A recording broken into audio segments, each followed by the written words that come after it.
Dubai میں بڑی گرم ہے اور وہاں پہ ملاقاتیں ہو رہی ہیں، اور سوال یہ ہے کہ وہاں پہ السلام علیکم، آپ دیکھ رہے ہیں یوٹیوب چینل ایس ایس سلطان بلڈر۔ ہمارے ساتھ موجود ہیں سینئر صحافی، سینئر تجزیہ کار۔ آپ نے رہنا ہمارے ساتھ جڑے،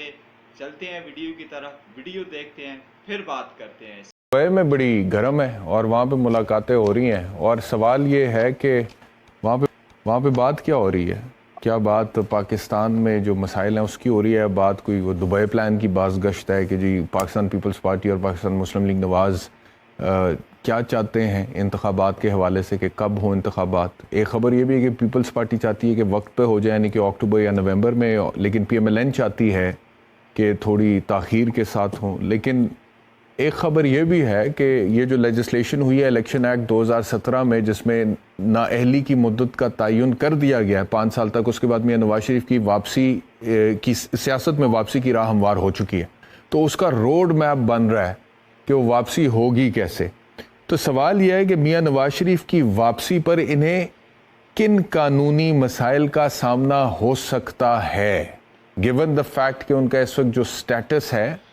اور جو سزا انہیں ہوئی ہے، یا پھر ان کے آنے سے پہلے آپ وہ تمام مسائل حل کر دیں گے ان کے لیے، آپ اور اٹارنی جنرل آف پاکستان؟ نہیں، اب دیکھیں ان کا ایک تو جو اپیل پینڈنگ ہے اسلام آباد ہائی کورٹ کے اندر، ایک ان کو وہ فیس کرنی پڑے گی ٹھیک کہ ہے، وہ جب سرنڈر کر تو وہ اپیل جو ہے وہ اس کی ریسریکشن ہوگی، دوبارہ اپیل جو ہے اپلیکیشن دے کے بحال ہو جائے گی، تو اس کے بعد پھر اس کیس کا جو فیصلہ ہے وہ میرٹ پہ ہوگا۔ اور میرے خیال میں اس کیس کے اندر اتنی جان نہیں، میری پرسنل اوپینین، کیونکہ میں ایسوسیٹڈ رہا ہوں اس کیس کے ساتھ تھرو آؤٹ، کیونکہ دو اس کے جو مریم اور کیپٹن سفتر ہیں وہ آلریڈی کوئٹل ہو چکے ہیں ان کی، تو اگر اس کیس کے اندر کوئی جان ہوتی تو ان کی کوئٹل نہ ہوتی، تو اس میں تو ان کا اب اپیل لگتی ہے تو ظاہر ہے میٹر ہائی کورٹ سنے گی، تو میری پرسنل رائے یہ ہے کہ اس میں ان کو بھی کوئٹل ہو جائے گی، کیونکہ اس کی بیس کیس کی اتنی کمزور ہے کہ اس پہ جو کنویکشن ہے وہ سٹینڈ نہیں کرے گی۔ لیکن جب وہ پاکستان دوسرا جو واپس آئیں گے تو کیا انہیں سرنڈر کرنا پڑے گا؟ ڈیفینیٹلی وہ پروٹیکٹیو بیل لے کے سرنڈر کریں گے نا، اس کے بغیر وہ تو ایک ججمنٹ سٹینڈ کر رہی ہے، جب وہ آئیں گے تو وہ ایک پروٹیکٹیو نہیں، وہ بیل لے اسحاق ڈار صاحب کو تو پروٹیکٹیو بیل کی بھی ضرورت نہیں پڑی تھی نا، ان کے تو وارنٹ گرفتاری ویسے ہی معطل کر دیے گئے تھے۔ اسحاق ڈار صاحب نے بھی پروٹیکٹیو بیل لی ہے، انہوں نے نہیں، وہ بیل لے کے آئے ہیں، بیل لے کے پروسیس میں دیکھو جو لا کا پروسیس ہے اس میں تو بندے کو چاہے کیس جو بھی ہو، جھوٹا ہو یا سچا ہو، کیس میں پروسیس میں تو بندے کو پڑھنا پڑتا ہے، اس کے بعد ہی کوئی اس کا اینڈ ہوتا ہے کہ آپ کنوکشن ہوئی ہے، ایکوٹل ہوئی ہے، یا آگے آپ اپیل میں جا سکتے ہیں۔ ماشاءاللہ آپ تو بڑے وکیل ہیں، آپ کو ہر چیز کا پتہ ہے تقریباً جو بھی پروسیجر ڈار ہوتا ہے۔ صاحب کے ریڈ تو اس وارنٹ میں سسپینڈ ہو گئے تھے نا، تو انہیں پروٹیکٹیو بیل کی ضرورت بھی نہیں پڑی تھی۔ ڈار صاحب کے ریڈ وارنٹ جو ہے وہ میرے خیال میں ان کے ایگزیکیوشن ہوئی نہیں تھی، ایشو ہوئے تھے، لیکن وہ سسپینڈ ہو گئے تھے، بعد اس میں پروٹیکٹیو بیل ان کو ایگزیکیوشن تو ملی اس ہے۔ لیے سر نہیں ہوئی تھی نا کہ وہ لنڈن بیٹھے ہوئے تھے، لیکن جب لنڈن سے پاکستان واپس آئے تو وارنٹ ہی سسپینڈ ہو گئے تھے متعلقہ عدالت کی طرف سے، اس وجہ سے انہیں کسی حفاظتی ضمانت کی ضرورت بھی نہیں پڑی تھی۔ تو اگر اسحاق ڈار کو نہیں پڑھ سکتی ہے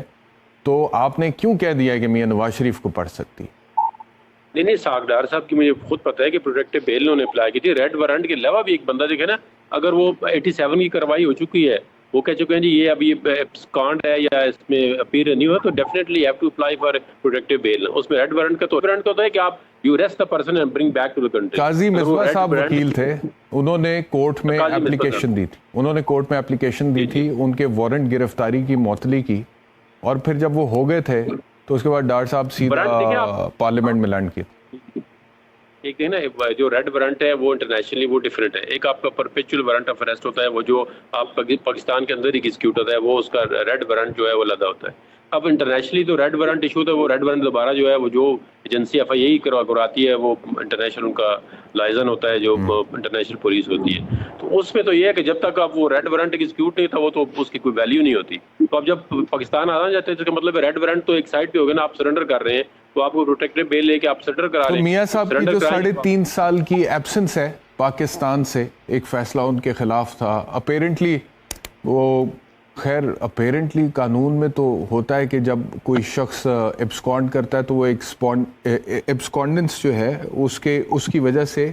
وہ شخص جو ہے وہ اپنے آپ کو ایکسپوز کر دیتا ہے to some penal consequences, possible penal consequences of abscondence. تو میاں صاحب کے کیس میں آپ اس طرح کی کوئی چیز دیکھ رہے ہیں؟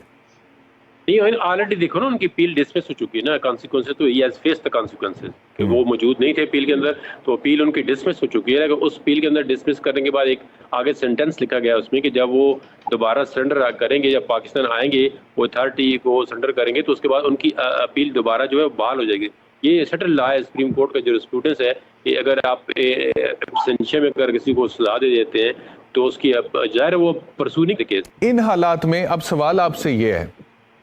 کہ آئیڈیلسٹکلی سپیکنگ فل کورٹ ہونا چاہیے, میں بھی کہتا ہوں کہ فل کورٹ ہونا چاہیے, لیکن اگر نہیں ہو پاتا تو کیا ایک larger bench of the supreme court ہے وہ کوئی بھی فیصلہ سنا دے, اس طرف سنا دے یا اس طرف سنا دے, کیا اس فیصلے کی لیگیلٹی اور اس کی ویلیڈیٹی زیرو ہو جاتی ہے اگر فل کورٹ نہیں ہے؟ کیونکہ ویسے بھی فل بینچز تو ہوتے ہیں اپنا, اور لارجر بینچز بھی ہوتے ہیں جو فیصلے سناتے ہیں. بسم اللہ الرحمن الرحیم. نہیں دیکھیں آپ, سب سے بڑی بات یہ کہ سپریم کورٹ کی جو بھی ججمنٹ آتی ہے, جو بھی آرڈر ہوتا ہے, وہ انہوں نے خود اس نے کہا ہے کہ ہمارے پاس کوئی چھڑی تو نہیں ہوتی, ہم اپنے آرڈر کو امپلیمنٹ کرائیں. اس میں جو پبلک کا ٹرسٹ اور کانفیڈنس آف دا پیپل ہے وہی انڈورس کرتی ہے ججمنٹ آف سپریم کورٹ. کوئی بھی کورٹ ہو ظاہر اس کے پاس کوئی نہیں ہوتا انفورسمنٹ کے لیے, کوئی ایسا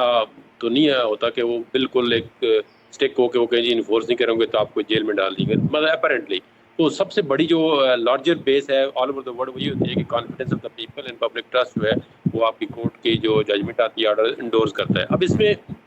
جو ہی بینچ بنتا ہے تو ود ان دا کورٹ جو ہے یہ میسج جاتا ہے نا, یہ تھوڑا سا پبلکلی ٹھیک نہیں ہوتا کہ جج جو اپنے جج ہیں بینچ کے اندر وہ خود اعتراض کر دیتے ہیں کہ جی اس طرح کوئی ہمارے ساتھ کنسلٹیشن کی گئی. ایک دیکھیں بہت بڑا میٹر ہے, تو اگر اس میں